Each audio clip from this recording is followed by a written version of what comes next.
आपको माहवारी के दौरान अत्यधिक दर्द होता है, आपको पेनकिलर जैसी मेडिसिन खानी पड़ती है, कहीं आप जिस दर्द को नजरअंदाज कर रहे हो वो इंडोमेट्रियोसिस का दर्द तो नहीं। तो आइए आज के वीडियो में हम देखते हैं कि इंडोमेट्रियोसिस क्या होता है, इसके लक्षण क्या होते हैं, इसके लिए आयुर्वेद शास्त्र ने आपको कौन सी औषधि बताई है, कौन सी पंचकर्मा चिकित्सा बताई है। मैं doctor Sapna Daklia, Arya health care Ayurveda clinic Jalgaon से। गर्भाशय के 3 स्तर होते हैं, जिसमें सबसे अंदर के स्तर को, लेयर को इंडोमेट्रियम कहा जाता है कि जिसमें गर्भ पनपता है। लेकिन जब यह स्तर गर्भाशय के बाहर ओवरी, फैलोपियन ट्यूब्स या पेल्विक रीजन में बढ़ने लग जाता है, तब इसे इंडोमेट्रियोसिस कहा जाता है। इस इंडोमेट्रियोसिस में सबसे प्रमुख लक्षण होता है दर्द, अत्यधिक पेनफुल कंडीशन, कि जो पेट के निचले हिस्से में अत्यधिक माहवारी के पूर्व, माहवारी के दौरान और माहवारी के बाद भी कुछ दिनों तक दर्द बना रहता है।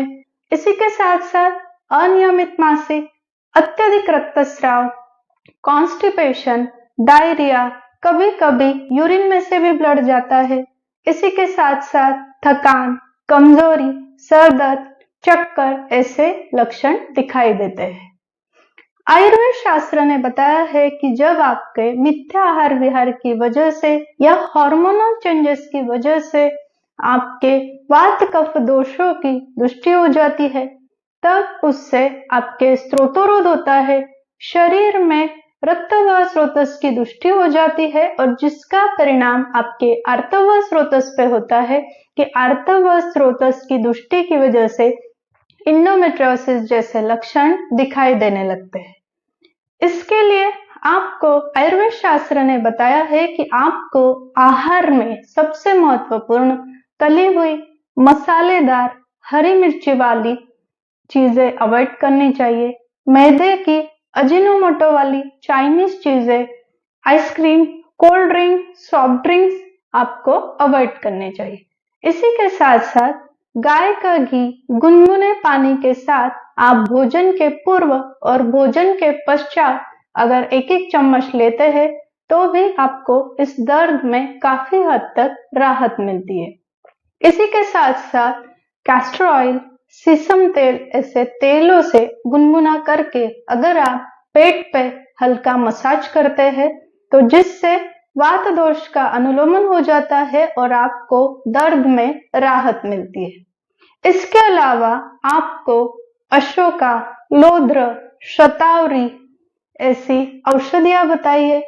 पुष्पानुक चूर्ण जैसे चूर्ण जो कुछ औषधियों के कॉम्बिनेशन से बनाए गए हैं, इनका इंडोमेट्रियोसिस जैसे कंडीशन में अत्यधिक उपयोग किया जाता है कि अगर आप पुष्पानुक चूर्ण 1-1 चम्मच शहद के साथ या फिर चावल के पानी के साथ सुबह शाम खाने के बाद लेते हैं तो भी ब्लीडिंग कंट्रोल करने में, दर्द में आपको राहत मिलती है। इसके अलावा पंचकर्म चिकित्सा में मात्रा बस्ती जैसी चिकित्सा का उपयोग अत्यंत किया जाता है कि जिसमें आपके वात दोष का अनुलोमन हो जाता है, दर्द भी कम होते हुए दिखता है।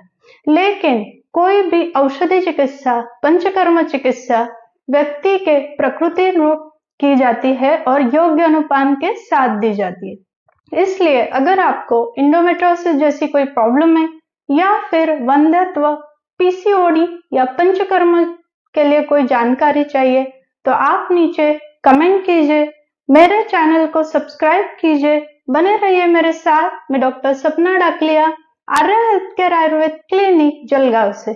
Thank you.